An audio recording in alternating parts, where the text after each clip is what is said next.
Hello, my name is Marcus Bronzy. Hello there, my name is Richie Driss. And this is... Pun-ish. We're back! Yeah! Foreboding. It's Punishment. I love this song, sorry. Banger. I just listened to it all the time. I was at the gym listening to this song. What? I lifted 3 times as much weight as I usually would. I bench pressed 400 kilograms. Yeah. I deadlifted 700 kilograms. Get me. I fought an elephant to this song. Bro, 100 gorillas versus me in this song. Yeah? I'm winning! This is it. So this is Punishment. This is the episode where you send in your best jokes, your worst jokes. A lot of jokes have been sent in that we can never talk about until our last ever episode of How to Kill an Hour, because it will be our last episode of How to Kill an Hour. If you want to send a joke in, you send them into jokes@howtokillanhour.com. And added bonus, at the end of today's episode, apparently we have some information about this song. Oh, Do we, Driss? Well, about this advert, about this campaign. About this absolute worldwide hit. Anyway, let's crack on with it, man.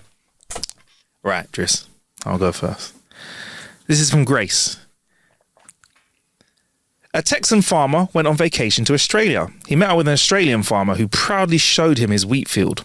That's nothing, said the Texan. Back home, we have wheat fields that are twice as large as this. Next, the Australian pointed out his cattle. That's nothing, said the Texan. We have longhorns that's twice as big as your cows over here. Just then, half a dozen kangaroos bounded across the road. What are those? Said the Texan. The Australian farmer said with a smirk on his face, don't you have grasshoppers in Texas? Go on, Grace. Go on, Grace. It doesn't say who this one is from. Okay. Might be a reason for that. It might be a little bit risque. Subject matter is, I have a question for people with OnlyFans. Why wouldn't you get an air conditioner instead? Oh, yeah, there it is. OnlyFans, get it? Yeah, Get it? yeah, I can get that immediately. Much more funny than a 24-hour... Shagathon. Shagathon. Why did no one call it that? What did they call it? I don't know. I don't think they called it a shagathon. Now that sounds like something that you want to... I feel like I would... You could combine yourself with a charity of sorts. You could get backing by lube. A shagathon. A shagathon. A shagathon sounds like you're doing it for community. You know what I mean? For a good cause. Yeah, for a good cause. A shagathon. What was it referred to? Shameful. Just was that it? I don't know what they could... Just like... They just called it what it was. Like 100 guys in 24 or whatever it was. No catchy name. That's... Yeah, man. Shagathon. Yeah. Marketing. Hashtag shagathon. Yeah. Then you could have Shagathon 2. Yeah. The Revenge. Yeah. You get me? You know. Sodomathon. Oh, whoa. Sodathon. Sodomathon. Sodomarathon. Wow. Guess who's back? Yeah. You see it? Yeah. Right. This one's from Judith. I've got a combo of these, so I'm going to hit you with a combination of these, yeah? Combination. What's the opposite of hydrogen? Lodrogen. Yes! Get in! What's the opposite of hydrogen? Lodrogen. Hydrogen. Ah! What do you call a compound between the metals iron and nickel? Nickelback? Ironic. Oh, Good yeah, though. that makes more sense. What did the French fries say to the sodium chloride that threw itself at them? I give up. We could have you for assault. I don't know why was that. That was my French accent. Yeah, that was all right, yeah. No, it was horrible. Cigarette? Wait. No, that was... Cigarette? We can have you for assault. Yeah, that's pretty good. Yeah. There we go. Right. After you, brother. Right, this is from Harris. One of the perks of working in a day nursery is that you can fart, and then you get to watch your colleagues check all the babies and toddlers for a soiled nappy. I feel like that is just an anecdote, Harris. It's just an anecdote, isn't it? Come on, admit it. I think it's just a confession. It's a confession, Yeah, exactly. This is from Dr. Marcello, right? A porn name, or? I think they're an actual doctor. They said they were MM and MD as well, and MM, I don't know what it means, but it means, I think it's something that, you know, like you have MD, OB, ABC, 1, 2, 3, like, and it means something. Yeah, but all those are very different. Like an MM or. But I don't know what an MM is though. But an MD is a master of medical doctorate. Doctor of medicine. That's what it means. Okay. I don't know what MM means. Let's find out. Master of music. So they're a master of music and a doctor as well. Oh, you smart guy. Could MD also be Doctor of Music as well? They're a Doctor of Music as well. How can you be a doctor of music? You can get a doctorate in anything. I was going to get a doctorate in media, which would make me a Doctor of Media, MD. It'd be Marcus Bronzy, MD. But what I didn't do is get the PhD beforehand, and I didn't get the degree. Right. I'm joking. Yeah, but yeah, I guess you can become a professor of anything. So you can become a doctor of anything. Yeah, but a doctor implies that you are. My assumption about a doctor is that you take a problem and you make it better. Yeah. Right? Yeah. You nurse it to health. Yeah. How does that apply to music? Stay with me now, right? You take shit West rappers Coast, and make them better. West Coast, right? There's a man called Andre, right? And hip hop needs to be revived, right? Yeah. Okay. I got you. Yeah. Okay. Can we say he did make it better, right? Oh, he yeah, did make it absolutely. better. 100%. He is a doctor, isn't it? Yeah. Dr. Dre. There we go. So there you go. I feel like that's the best argument I can have. Which, yeah. Go on, what were you going to say? No, which feeds into the. Yeah, no. Feeds into what? Go on. No, I've lost my train of thought. I've genuinely lost my train of thought. Oh, man. All right. Okay. Right. So, from Dr. Marcello. That's going to be a hell of an edit, that. Yeah. A woman enters a pharmacy and asks the pharmacist, "Do you have any poison for sale?"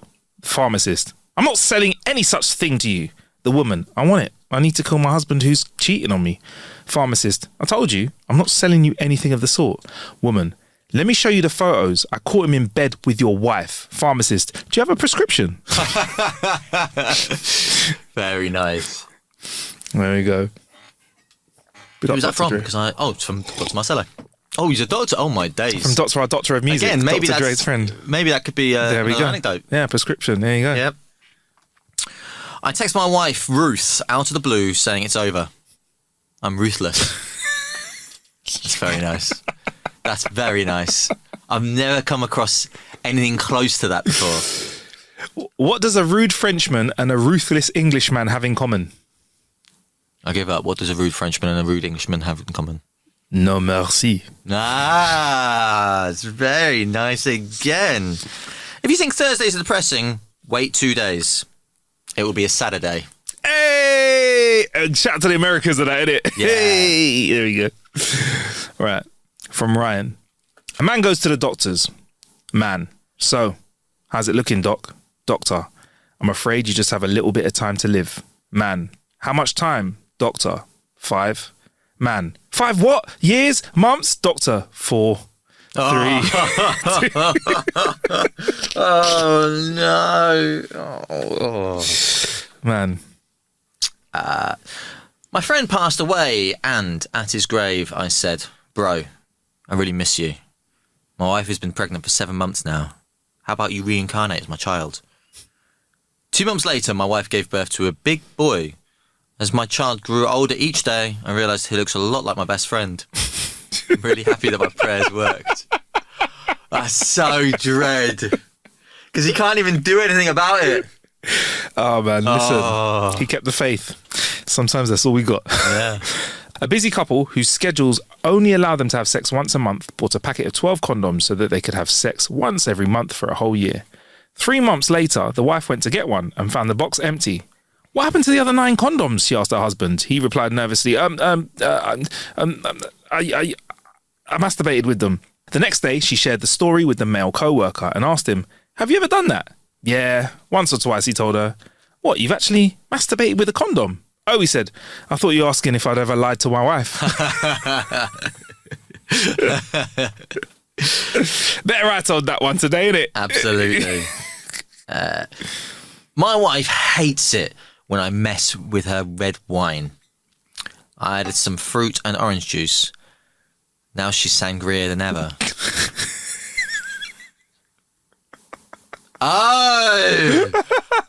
Oh my God, I was so slow then. That would work well in Spain. That would. I recently ejaculated over 3 feet. I'm not sure if it's a world record or who the 3 feet belong to. Oh my God. A guy came home early one day from work and heard weird sounds coming from the master bedroom. There's a theme for a lot of these shows, isn't there? A guy came home early from work one day and heard weird sounds coming from the master bedroom. When he went upstairs, he found his wife on the bed, naked and sweating. "What the hell is going on?" he asked her. "I'm having a heart attack," she stammered. Her husband ran downstairs and dialed 999. As he was doing this, his young son ran up to him and said, "Dad, Uncle Tom is upstairs hiding in a closet, and he's naked." The father slammed the phone down and he ran back upstairs to find his brother. "What the hell are you doing?" he screamed at him. "My wife is having a heart attack and you're running around naked scaring the kids." Oh. One night, a couple were lying in bed. The husband was feeling a bit frisky, so he tapped his wife on the shoulder and started rubbing her arm to indicate he wanted some fun times. She turned over and said to him, "I'm sorry, dear, but I have a gynecologist appointment tomorrow and I'd like to keep things quite fresh down there." Dejected, the husband turned over and tried to sleep. A few minutes later, he rolled back over and whispered in her ear, "Psst, darling, do you have a dentist appointment too?" Hey! And there you go. Those are our Punderful jokes of the week, man. I think we'll wrap it up there. Listen, if you want to send yours in, jokes@howtokillanhour.com. But before we get out of here, right, Driss has promised. You said you had some drama for us, bro. You said you had some dramatic information. I have information. Okay, you know the wonderful theme tune to this section. How dramatic is it? Is it a... It's just ironic. Oh, so it's not dramatic, it's just ironic. Both. I had a whole dramatic soundboard up for you as well. Look, I had loads of dramatic... So, the song that intros this whole punishment section. Remember that font?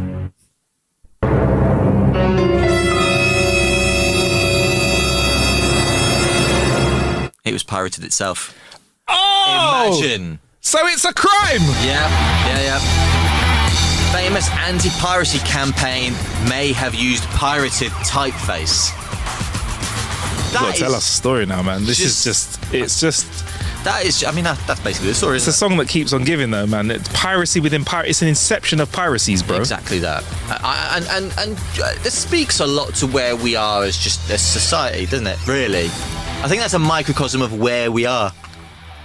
Just pirating within pirating. But like, so what? They just used the font without any permission. Was it Papyrus? I used to love that font. Papyrus. Was it called Oh my god.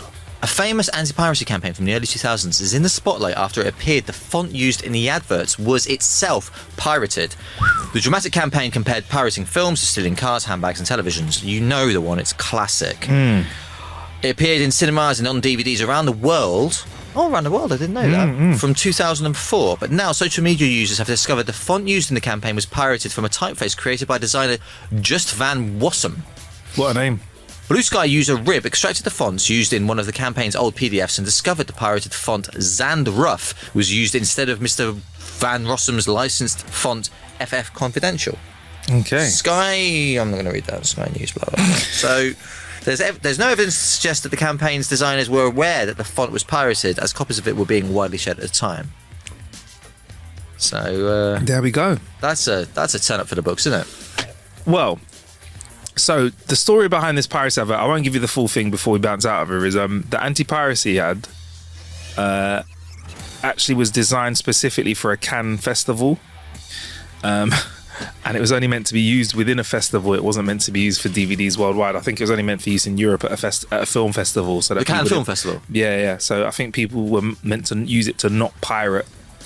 Was it Cannes? Well, it was a film festival of sorts. Or it was a big one. But yeah, it's a film festival of sorts where you're and they played it before the movies to say, look, don't pirate these, because at these film festivals, is a great source of piracy. Right. It was not meant to be used on DVDs. It was not meant to be used outside of Europe. Oh my God, the irony. There we And go. it turns out the whole thing was stolen. Now all we need is to find out that music sampled like a classic James Brown, whatever, and that was stolen as well. What if this was sampled? What if it's like a Jimi Hendrix riff or something? I was going to say, like, it sounds like, oh my days, Prodigy. It sounds like Prodigy, and then like the New York Police Force. That's an unlicensed recording of their siren that they're using there. Yeah. Oh my God! Right. Anyway, if you want to get involved in the next episode of Punishment, please do send your jokes into jokes@howtokillanhour.com. Hopefully, we'll have Mr. Richie Driss here very, very soon. He'll come and join us and share some fantastic jokes that you sent in. Still a lot more jokes that have come in this week that are never going to see the light of day. I'm If really that's intrigued. all you have to offer, please fire them over. I'm going to show some to Richie, and maybe one day, right, we'll do something like a behind closed, like a Patreon or something, or behind closed doors or something. How to Kill an Hour After Dark. After dark, yes, we actually did you? Have you spoken about this before? Is that Sean and I have said this on air Is it? before? Yeah. I still don't believe Sean actually exists as a person. You've never been in the same room with Sean? No, I think he's AI. Yeah, he is. Yeah, he is. I'm like, what's it called? From what's the Arnold Schwarzenegger film? Where Not Demolition Man. Total Recall. Yeah, when the guy has the alien. Three tits. The alien in his. Oh. That's a woman. Oh. She was a woman. Same film. She's a prostitute. The guy has the alien in him. Sean is actually hidden under my tummy. There was a whole Rick and Morty episode about that. Anyway, we're waffling on. Listen, we'll be with you soon. Thank you, Driss, for coming down. Why I called you Driss over these last two episodes? Like I'm your boy, man. No, thank you, Richie Driss. Call me what you want. From Blue Peter, from CBBC. Now a man who's married in his own right. Married to the game. Yeah. Yeah? And my That's wife. right. And your wife as well. Big up. See you in a bit. Bye.